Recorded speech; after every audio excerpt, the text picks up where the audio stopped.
When the time is right, I, the Lord, will make it happen. Isaiah 60:22. This is a biblical motivational story of a young brave girl who from poverty, through the favor of God, became queen and set free her people. This is Esther. In the ancient kingdom of Persia, King Xerxes ruled from his grand palace in Susa. Known for his wealth and power, King Xerxes often hosted lavish banquets. One day, he decided to throw an enormous banquet to showcase the splendor of his kingdom. The festivities lasted many days, with an abundance of food, wine, and entertainment. On the last day of the banquet, King Xerxes ordered his Queen Vashti to appear before him and his guests wearing her royal crown to show off her beauty. Bring Queen Vashti before me. May she wear her royal crown and show her beauty before her king and the guests. Queen Vashti refused, angering the king. After consulting his advisors, King Xerxes decided to banish Queen Vashti and search for a new queen.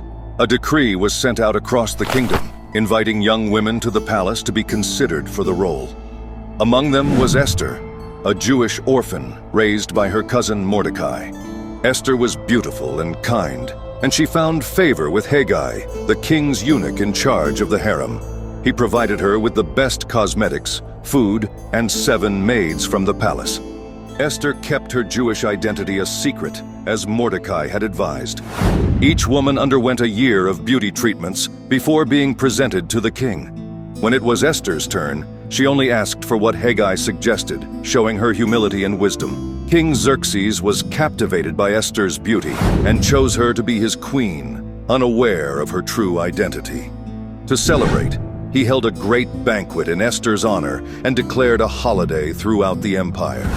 Meanwhile, Mordecai, who sat at the king's gate, uncovered a plot to assassinate the king. He informed Esther, who told the king, leading to the execution of the conspirators. Mordecai's actions were recorded in the royal chronicles. One of the king's officials, Haman, was ambitious and proud. The king appointed Haman as his highest official, and Haman enjoyed great power and authority. However, Haman demanded that all bow to him, but Mordecai, a faithful Jew, refused, citing his loyalty to God. Haman's anger led him to plot not only against Mordecai, but against all Jews in the empire. Haman convinced King Xerxes to issue a decree to destroy the Jewish people, claiming they did not follow the king's laws. The king, unaware of the full truth, agreed. Letters were sent across the empire, ordering the destruction of the Jews on a specific day chosen by casting lots, called Purim. The news spread quickly, filling the Jews with fear and despair. Mordecai mourned publicly, and the Jewish people fasted and prayed for God's mercy. Haman's plot seemed successful, but God was at work behind the scenes.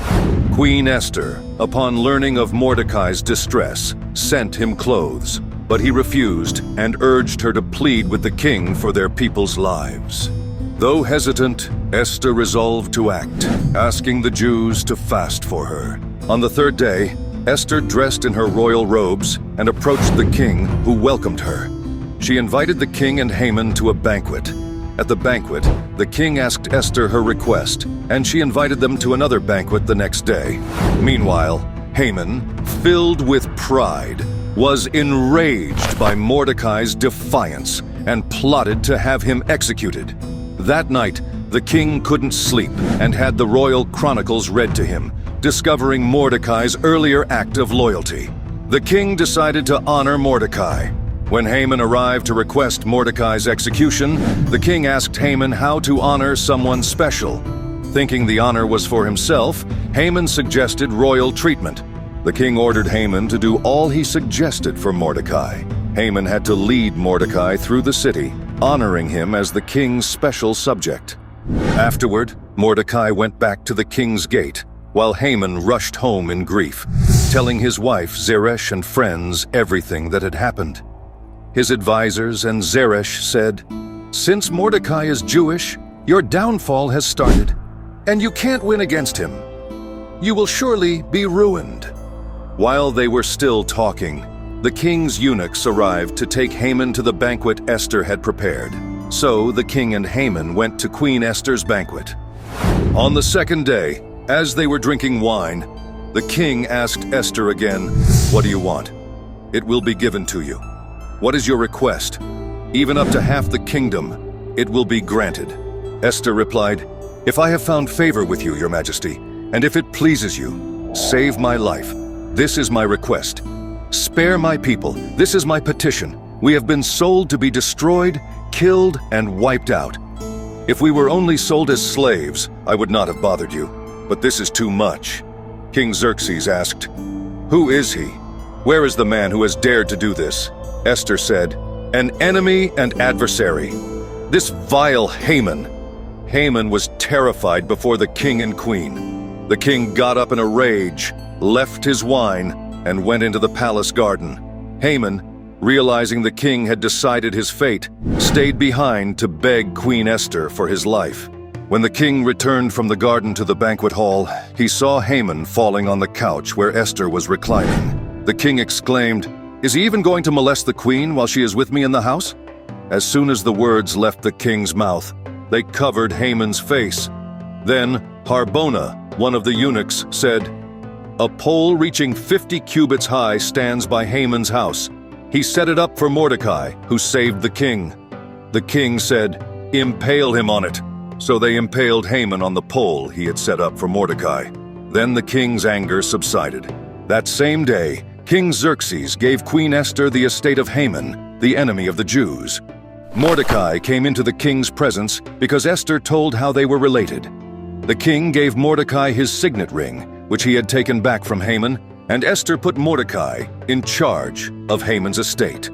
The king issued a new decree allowing the Jews to defend themselves against their enemies, saving the Jews in Susa from destruction.